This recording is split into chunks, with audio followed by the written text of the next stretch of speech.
Today we are going to start with the revision and starting with macroeconomics. Last unit of macroeconomics, balance of payment. This unit comprises of two chapters, balance of payments and foreign exchange rate. So both the chapters carry the weightage of 6 marks. So we will be covering both the chapters in the revision.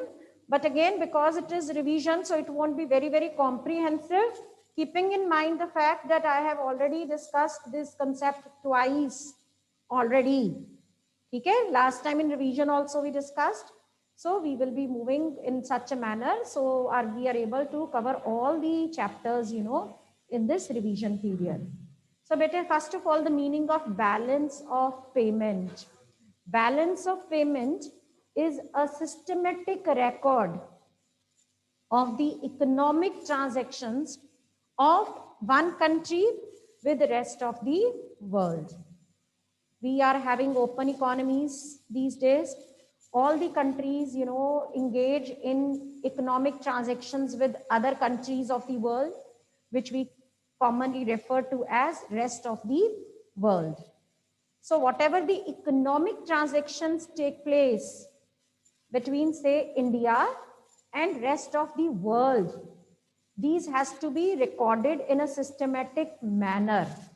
So an accounting statement is prepared to keep a systematic record of all the economic transactions of a country with rest of the world during an accounting year. That is known as balance of payment. So as I told you, systematic record is there, which means it's not that items are recorded as and when, these take place. They are kept, जैसे आप बेटे accounts में पहले journal बनाते हैं, journal को फिर एक लेजर में डालते हैं, एंट्रीज डालते हैं. सिमिलरली यहाँ पर भी एक पहले एंट्रीज बनाई जाती है, फिर उसको एक रिकॉर्ड में रखा जाता है, जिसको हम कहते हैं बैलेंस ऑफ पेमेंट. ठीक है. So balance of payment basically हम दो पार्ट्स में डिवाइड कर देते हैं. One current account and another BOP on capital account. Basically this kind of structure is there of balance of payment. We divide it horizontally into two parts, BOP on current account, BOP on capital account. Okay, so let us focus on BOP on current account. The structure is like this. Here we write down the particulars. Here we take credit item. Here we write debit. Here we take balance, that is credit minus debit. Now the question is, what is recorded in credit side? All the inflows. Okay? The transactions which result in inflow of foreign exchange. जब हम rest of the world के साथ transactions करते हैं बेटे, तो वो foreign currency में होती है. ठीक है? So the transactions which result in inflow of foreign exchange, they are recorded in credit side. These are also called as positive items because they are bringing in something, right? Whereas all the transactions which result in outflow of foreign exchange, that is recorded in debit side, also referred to as negative item. Then we are also interested in knowing the, balance. So credit minus debit, that is receipts minus payments, inflow minus outflow, that is recorded in this column. Okay. Now, as I told you, all the transactions are categorized into, two parts, BOP on current account, BOP on capital account. So what kind of transactions are recorded in BOP on current account? It relates to transactions, it relates to trade in goods and services. जो भी goods and services का export और import होता है, ठीक है, ऐसी सारी transactions जो कि short term transactions हैं, ठीक है, they are recorded in current account. So basically we classify जितनी भी इसमें transactions आती हैं, उनको हम तीन categories में classify कर देते हैं. First is visible account, or you can say export and import export को मैं एक्स से रेफर कर रही हूँ, इंपोर्ट को एम से रेफर कर रही हूँ, of visible items. Visible item means goods. So हमारा ट्रेड गुड्स में होता है, सदियों से होता आ रहा है इंडिया का फॉरेन कंट्रीज के साथ। हम कितनी तरह के गुड्स जो हैं वो एक्सपोर्ट भी करते हैं, इंपोर्ट भी करते हैं, ठीक है। हम टेक्सटाइल्स इंपोर्ट करते हैं, हम डायमंड्स एक्सपोर्ट करते हैं, इंपोर्ट भी करते हैं, हम पेट्रोल इंपोर्ट करते हैं, ऑयल इंपोर्ट करते हैं, व्हीट एक्सपोर्ट करते हैं, कितने रॉ मटेरियल्स एक्सपोर्ट करते हैं, ठीक है। ये सारी चीजें जो कि दिखाई देती हैं, which can be seen crossing borders, जो कि टेंजिबल हैं, ठीक है, उसको कहते हैं visible items. So export and import of visible items, इसको हम मर्केंडाइज अकाउंट भी कहते हैं, ठीक है। It records export and import of goods, ठीक है।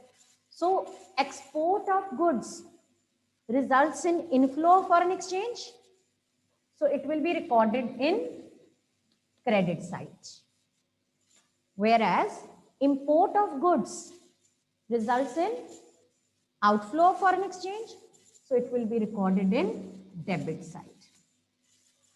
So the difference between export of goods and import of goods, it is commonly referred to as balance of trade. Balance of trade, ये BOP है ना, BOP का एक component है BOT. BOT क्या record करता है? Difference between export of goods and import of goods, ठीक है। तो अगर ये बेटे पॉजिटिव आ रहा है तो हम कहते हैं ये फेवरेबल है हमारी कंट्री के लिए, ठीक है। वेयर एज अगर ये नेगेटिव आ रहा है, यानी import payments exceed exports receipts, we say it is unfavourable. But always remember, BOT is the difference between export of goods and import of goods only. Services नहीं है, इनविजिबल्स नहीं लिए, सिर्फ फिजिकल गुड्स का difference BOT कहलाता है, ठीक है। कई बार बच्चे कंफ्यूज हो जाते हैं, सिंपल क्वेश्चन वो पूछ लेता है what is the difference between BOT and BOP, तो बच्चे फ्लो में लिख देते हैं BOT refers to the difference between export and import of goods and services. No, only goods. Goods का एक्सपोर्ट और इंपोर्ट का डिफरेंस बीओटी कहलाता है। तो सेकेंड आइटम क्या है? Invisible account. Invisible refer to those goods which cannot be seen, services, ठीक है। So difference, it records export of invisible items, that is services, and export and import of invisible items. Invisible items यानी कि services. Services बेटे, number of services are exported and imported, आपको पता भी नहीं होगा कि हम कौन कौन सी सर्विसेज एक्सपोर्ट और इंपोर्ट करते हैं, but numerous services are exported and imported.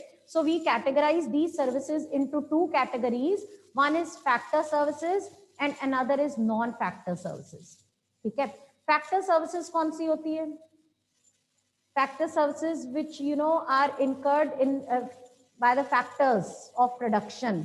For example, labor. ठीक है।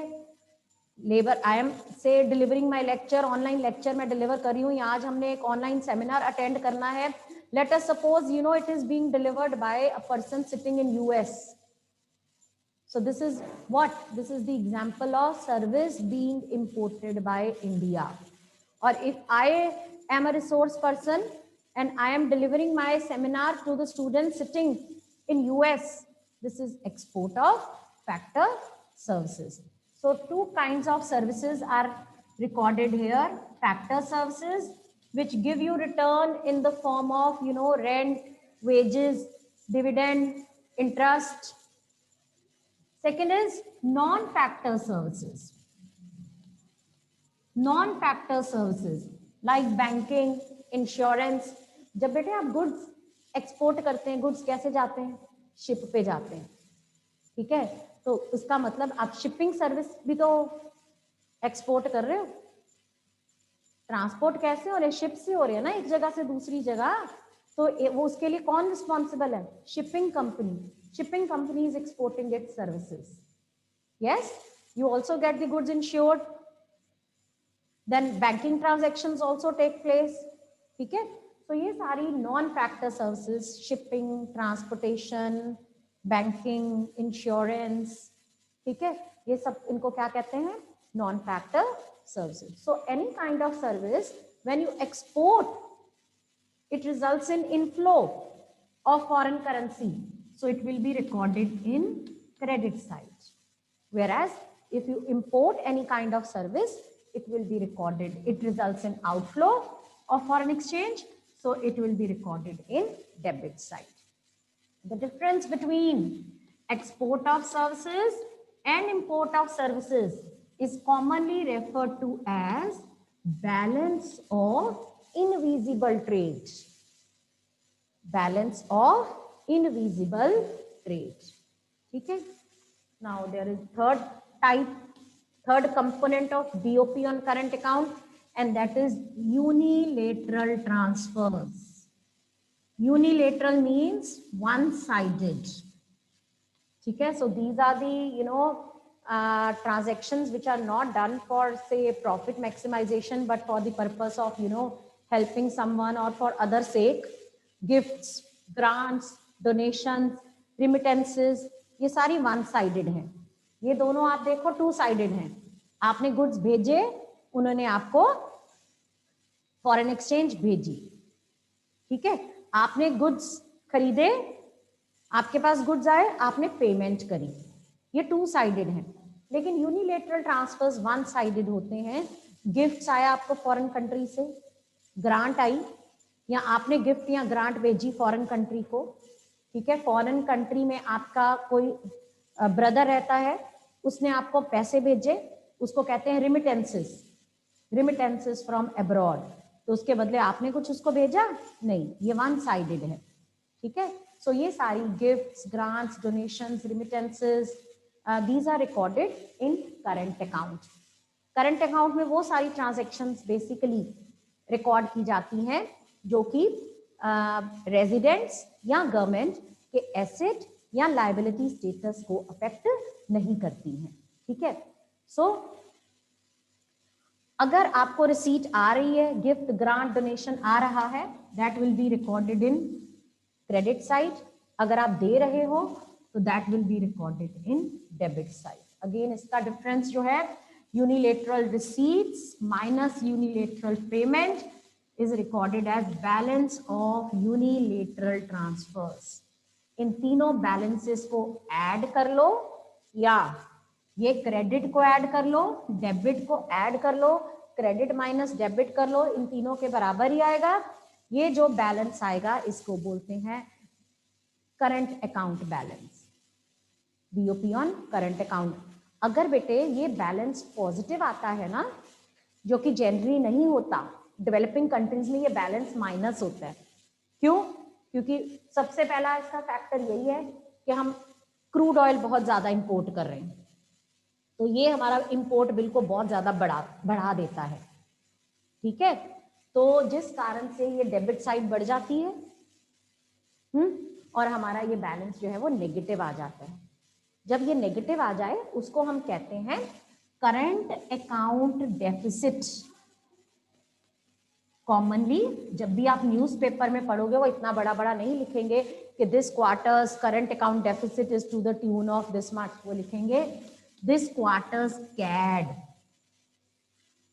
Current account deficit. तो कैड मतलब आपका जो बीओपी ऑन करंट अकाउंट है वो डेफिसिट में जा रहा है. These things you won't come to know from the books. ठीक है, अगर ये सरप्लस में है, जो कि मैंने आपको बताया डेवलपिंग कंट्रीज का रेयर सीन होता है, स्पेशली इंडिया का, बट हमें तो पढ़ना है ना कॉन्सेप्ट, उसको कहा जाता है करंट अकाउंट सरप्लस. पीछे एक बारी था भी एक क्वार्टर का CAS, cash, current account deficit, current account surplus. Clear? So this is the structure of BOP. BOP में कुछ आइटम्स करंट अकाउंट में रिकॉर्ड की जाती हैं, कुछ कैपिटल अकाउंट में. करंट अकाउंट में शॉर्ट टर्म ट्रांजेक्शंस जो कि इम्पैक्ट नहीं डालती हैं इनकम एम्प्लॉयमेंट के ऊपर, जो एसेट और लाइबिलिटी स्टेटस को अफेक्ट नहीं करती। So these are the main components of BOP on current account. एक सिंपल क्वेश्चन अगर एग्जामिनर डाल देता है तो वो बहुत बारी डाल देता है, what are the components of current account, discuss. You have to discuss these 3 components. Any child having any doubt? One more thing I would like to tell here, that if current account deficit is there, it indicates that our nation is a borrower from rest of the world. अगर हमारा current account deficit में जा रहा है, what does it indicate? Our nation is a borrower from rest of the world. On the other hand, if we are facing the situation of current account surplus, it indicates our nation is a lender to the rest of the world, because we are enjoying more receipts than the payments, so we can be a lender. Whereas if we are facing the situation of current account deficit, our nation is a borrower, right? All right, now next is balance of payment on capital account.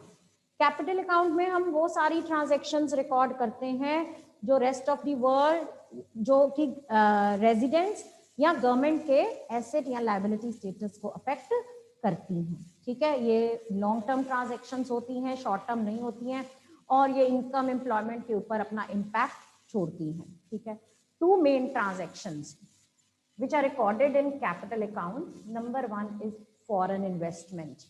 You know about the concept of foreign investment?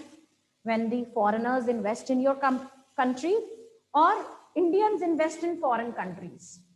Foreign investment. Clear? It takes place in both the ways. Foreign companies do invest in India, and we Indians also invest in foreign countries, right? So investment, foreign investment may take place in 2 ways. One is foreign direct investment, which is commonly referred to as FDI. Foreign direct investment. Another is portfolio investment, also known as foreign institutional investment, FII. What's the difference between the two? बेटे FDI जब होती है, let us suppose किसी भी company ने, foreign company ने India में FDI की, ठीक है, इसका मतलब उसने इंडिया में अपना प्रोडक्शन यूनिट खोला है. कोई भी फॉरेन कंपनी इंडिया में अपनी ब्रांच खोलती है, अपना प्रोडक्शन यूनिट खोलती है, that is FDI. So MNCs in India are the example of FDI taking place in India. Okay?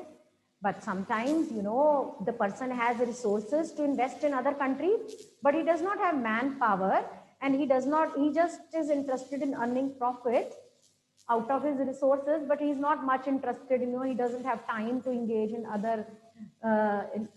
itchy bitchy of, business. Usme wo nahi involve nahi hona chahta hai. So what he can do is, the foreigners may buy the shares of Indian companies. Okay? Foreigners may buy shares of the foreign company. So what is the difference between the 2 types of investment? Here, ownership as well as control lies with the investor.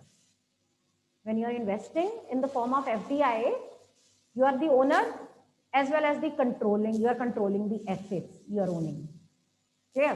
But in this case, you are owning the company you are buying, you have bought the shares of the Indian company, आप 40% के मालिक हो, लेकिन आपका control नहीं है. ठीक है? So both kinds of investment are very, very common. Now, if the foreign companies invest in India, either in FDI or in portfolio shares में invest करती है, in whatever form it invests, it results in inflow of foreign exchange. It will be recorded in credit side. On the other hand, if Indian companies invest in foreign country, it will result in outflow of foreign exchange. It will be recorded in debit side. ठीक है? So क्योंकि foreign direct investment से हमारी country में बहुत ज़्यादा foreign exchange आती है। सो दैट्स द रीज़न हमने अपनी इकोनॉमी को ग्लोबलाइज किया 1991 में और फॉरेन कंपनीज के लिए रूल्स रिलैक्स किए। अगर आपने देखी भी है हर्षद मेहता सीरीज, चलो वो 1982 का स्कैम था, लेकिन उस टाइम पे भी फॉरेन बैंक्स थे और यही बताया गया है कि फॉरेन बैंक्स के ऊपर गवर्नमेंट का कंट्रोल ज्यादा नहीं था, गवर्नमेंट ने उनको खुला छोड़ा हुआ था। क्यों? क्योंकि फॉरेन बैंक्स है ना, वो फॉरेन इन्वेस्टमेंट लेके आ रहे हैं, so they are making our BOP favourable. So 91 के बाद भी जब हमने ग्लोबलाइजेशन की, लिबरलाइजेशन की, हमने एमएनसीज को इनवाइट किया, MNCs were now welcome, Pepsi, Coke, ये सब 91 के बाद आई हैं, ठीक है, लेस, ये सारी कंपनीज जो आज आपके लिए कॉमन नेम है, सैमसंग, एलजी, आप कार देख लो, हुंडई, ठीक है, जो मर्जी कार देखो, सारी ऑलमोस्ट इन टाटा को छोड़ के, महिंद्रा को छोड़ के सारी एमएनसीज हैं, है ना। रेफ्रिजरेटर का मैं ब्रांड पूछूंगी, आप सब बोलोगे एलजी, सैमसंग, हायर, बॉश, ये सब क्या है? एमएनसीज हैं, ठीक है। इससे पहले क्या होता था, गोदरेज और कैलविनेटर होते थे हमारे टाइम पे, लेकिन 91 के बाद ये वाले नाम किसी को पता ही नहीं है, यहाँ सब भूल गए हैं, ठीक है, क्योंकि हमारी कंट्री में बहुत ज्यादा एफडीआई आई, एमएनसीज आए, उन्होंने हमारी कंट्री में इन्वेस्ट किया, जिससे कि फॉरेन एक्सचेंज आती है। Make in India is and same initiative as come invest in India, encouraging foreign investment. Clear? So these are the two types of investment which takes place. If foreigners invest in India, results in inflow. If Indians invest in foreign country, results in outflow. ठीक है। उसके बाद है बेटे second component है borrowing and lending. Our government needs to borrow. ठीक है, पहले मैंने बताया अगर कैड है, करंट अकाउंट डेफिसिट है, तो इंडिया बिकम्स अ बोरोवर। क्यों? डेफिसिट जा रहा है, डेफिसिट को ऑफसेट करना है, बोरो करना ही पड़ेगा। अगर तो डेफिसिट इससे ऑफसेट हो गया, वेल एंड गुड, लेकिन नहीं, जरूरी नहीं हमने इसको ऑफसेट करने के लिए बोरो करना है। Sometimes private companies are there, private companies also need to borrow funds, ठीक है। अब जितनी भी प्राइवेट कुछ कंपनीज हैं, वो अपने सारी कंपनीज बेटे, आजकल कितनी कंपनीज ग्लोबल हो रही हैं, global means they have their production centres across different countries of the world. तो लेट अस सपोज मैंने अपनी एक ब्रांच यूएस में खोली, तो मुझे तो डॉलर्स चाहिए होंगे, ठीक है, तो मेरे को बोरोइंग्स चाहिए, तो मैं यूएस से बोरो कर लूंगी। सो वो बोरोइंग जो कि प्राइवेट कंपनीज जनरली करती हैं, उसको हम कहते हैं एक्सटर्नल कमर्शियल बोरोइंग्स। एक्सटर्नल क्यों बोला? रेस्ट ऑफ द वर्ल्ड से की। अगर इंडिया से की होती तो बीओपी में थोड़ी ना रिकॉर्ड कर रहे होते, बीओपी में वही ट्रांजैक्शन आनी जो रेस्ट ऑफ द वर्ल्ड के साथ हुई। तो एक्सटर्नल आउट ऑफ इंडिया की। कमर्शियल क्यों बोला? क्योंकि प्राइवेट सेक्टर कर रहा है, प्रॉफिट के लिए कर रहा है, तो वो कमर्शियल है, ठीक है। Borrowings, so external commercial borrowings जब भी प्राइवेट सेक्टर करता है बेटे, इसको ये बोरोइंग्स मिल तो जाती हैं, but at market rate of interest. जो यूएस में, अगर यूएस से आपने बोरोइंग की, तो जो रेट ऑफ इंटरेस्ट वहां पे चल रहा है, that has to be paid by this private company. If it borrows, results in inflow of foreign exchange recorded in credit side. If it lends, भाई हम बोरो कर रहे हैं, हम किसी के लेंडर भी तो बन ही सकते हैं, कोई हमसे भी लेंड कर सकता है, तो if it lends it results in outflow recorded in debit side, ठीक है।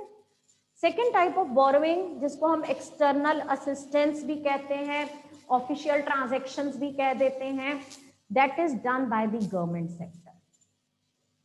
वो इस बैलेंस, इस डेफिसिट को ऑफसेट करने के लिए गवर्नमेंट ने देखा बीओपी तो बहुत घाटे में जा रहा है, तो उसको तो बैलेंस करना है भाई, बैलेंस करना है हमें, रिसीट पेमेंट्स को रिसीट्स को पेमेंट्स के बराबर लेके ही आना है। कहाँ से पेमेंट्स करेंगे, रिसीट नहीं होंगी तो? सीधी सी बात है, पेमेंट आप कहते हो पेमेंट्स एक्सीड रिसीट्स, कह दिया, how can payments exceed receipts?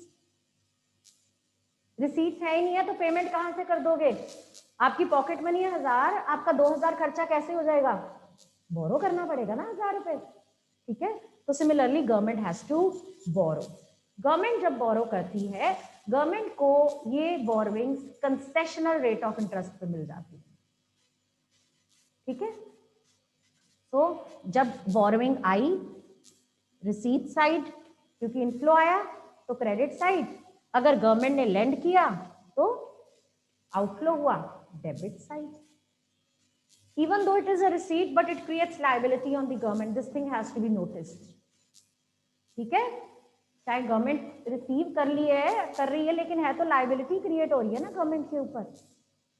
ठीक, so this is components of BOP on capital account. Apart from that, there is an official reserve transactions that is sometimes recorded in BOP and sometimes recorded after this BOP. Official reserve transactions क्या होती हैं? Official reserve transactions, okay, there is one. Okay, before discussing official transactions, I would discuss the concept of autonomous transactions and accommodating transactions. What are autonomous transactions? बेटे हमने current account की भी transactions की और capital account की भी transactions की. इनमें से कुछ आइटम्स ऑटोनमस है, कुछ एकोमोडेटिंग है. ठीक है, ऑटोनमस ट्रांजेक्शन्स क्या होती हैं? ऑटोनमस ट्रांजेक्शन्स वो ट्रांजेक्शन्स होती हैं which are done for the objective of profit maximization. जो रेजिडेंट्स या गवर्नमेंट भी करती है, प्रॉफिट मैक्सिमाइजेशन के लिए करती हैं, which are done for the purpose of profit maximization. इनका बीओपी आइडेंटिटी से कोई लेना देना नहीं है. ठीक है, जैसे आप यहाँ पे सोच सकते हो, अरे गवर्नमेंट क्यों लैंड कर रही है या यहाँ पे ये क्यों लैंड कर रहे हैं, इससे तो हमारा बीओपी घाटे में चला जाएगा, हमारा आउटफ्लो हो रहा है. They are just concern with their own profits. भाई हम क्यों इंपोर्ट करें, आज हमने इतना हल्ला मचाया हुआ है चाइना से इंपोर्ट नहीं करना, फिर भी ट्रेडर इंपोर्ट कर रहे हैं. क्यों कर रहे हैं? They are for their own profits. ठीक है, तो जितनी भी ट्रांजैक्शंस प्रॉफिट मैक्सिमाइजेशन के ऑब्जेक्टिव को अटेन करने के लिए की जाती हैं उनको ऑटोनॉमस ट्रांजैक्शंस कहा जाता है. These are recorded both in current account as well as capital account. These are done by private sector as well as government sector. ठीक है, examples are like export and import of goods and services. ठीक है, that is done for profit maximization. Investment, again done for profit maximization. Then external commercial borrowings done for profit maximization. All these are autonomous transactions. इनको हम above the line transactions भी कहते हैं. On the other hand, there are many transactions which are not done for profit maximization. Rather, they are done, to maintain BOP identity. Identity means equality. Maths के students को पता होता है identity, equality, balance करने के लिए. अगर deficit हो रहा है, बीओपी डेफिसिट में जा रहा है, यानी हमारी जो पेमेंट्स हैं वो रिसीट्स को एक्सीड कर रही हैं. ठीक है, तो हमने वो बैलेंस मेंटेन करना है. उस बैलेंस को मेंटेन करने के लिए गवर्नमेंट बोरोइंग्स ले लेती है. ठीक है, यहाँ एक और तरह की ट्रांजेक्शन्स करती है जिसको हम ऑफिशियल रिजर्व ट्रांजेक्शन्स कहते हैं, वो हम डिस्कस करते हैं, अभी कर भी चुकी हुई हूँ ऑलरेडी पहले, ये तो रिवीजन है. ठीक है, सो इन ट्रांजेक्शन्स को कहा जाता है एकोमोडेटिंग ट्रांजेक्शन्स. क्यों किया गया इनको? इसका पर्पस क्या था बोरो करने का? बीओपी आइडेंटिटी को मेंटेन करने के लिए. These are recorded only in capital account. These are done only by the government. Government के पास रिकॉर्ड है, गवर्नमेंट को पता है कैसे अपने डेफिसिट को ऑफसेट करना है, इसमें कोई प्राइवेट सेक्टर का रोल नहीं है. These are also called as below the line transactions. ठीक है, so these restore balance in BOP. अब BOP डेफिसिट में कब माना जाता है? If autonomous receipts, BOP is said to be in surplus if transactions on account of, if receipts on account of autonomous transactions are more than payments on account of autonomous transactions. क्योंकि BOP balance में ही होना है ये. अगर मैं आपको बोलूँ ना जाओ फॉर्मेट देख के आओ, आप बोलोगे मैम हमने तो देखा वो तो बैलेंस था, तो इसका मतलब हमारा BOP तो बैलेंस में जा रहा है, हमारा तो डेफिसिट ही नहीं है या सरप्लस है. बेटे जब आपने देखना है कि बीओपी सरप्लस में है या डेफिसिट में है, आपको सिर्फ ऑटोनमस ट्रांजैक्शंस देखनी है, क्योंकि एकोमोडेटिंग का तो पर्पस ही है उसको बैलेंस कर देना, डेफिसिट को ऑफसेट करने के लिए तो की जाती है. So BOP is said to be in surplus if receipts on account of autonomous transactions are more than payments on account of autonomous transactions, and BOP is said to be in deficit when receipts on account of autonomous transactions are less than payments on account of autonomous transactions, दो BOP deficit इस बारी आपके syllabus में नहीं है. Okay, 4 minutes are there. So let us discuss the official reserve transactions today. Official reserve transactions are carried on by the monetary authority of the country. Which is the highest monetary authority of India?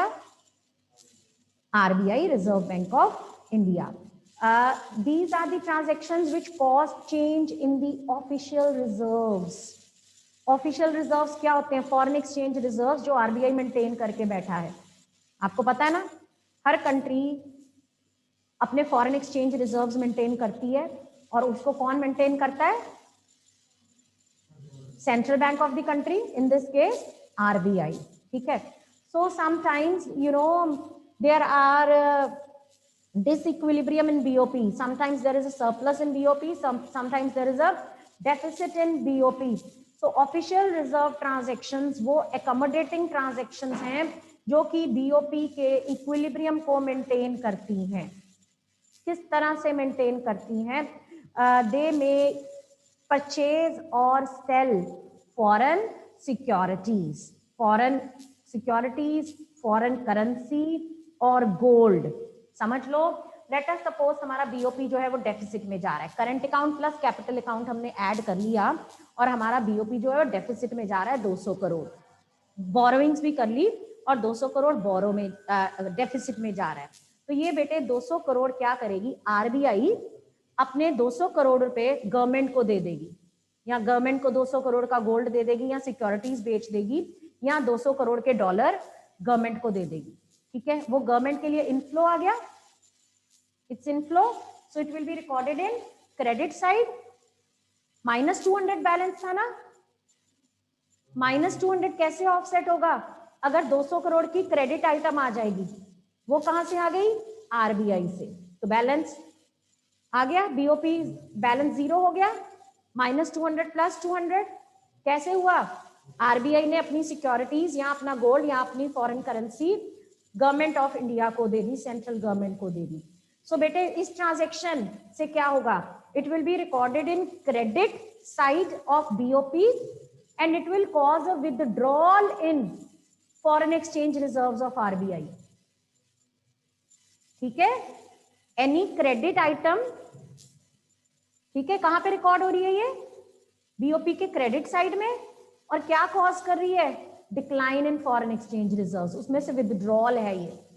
On the other hand there may be a situation जब BOP surplus में जाए, 200 करोड़ का surplus है पर हमें तो 0 balance चाहिए, तो हमें इसमें से -200 करना पड़ेगा. हम क्या करेंगे? ये गवर्नमेंट क्या करेगी? 200 करोड़ रुपए किसको दे देगी? आरबीआई को दे देगी. इसमें डेबिट आइटम हो जाएगी क्योंकि आउटफ्लो है. एंड एनी आउटफ्लो और any debit item recorded in BOP will be treated as, will cause rise in foreign exchange reserve of RBI, right?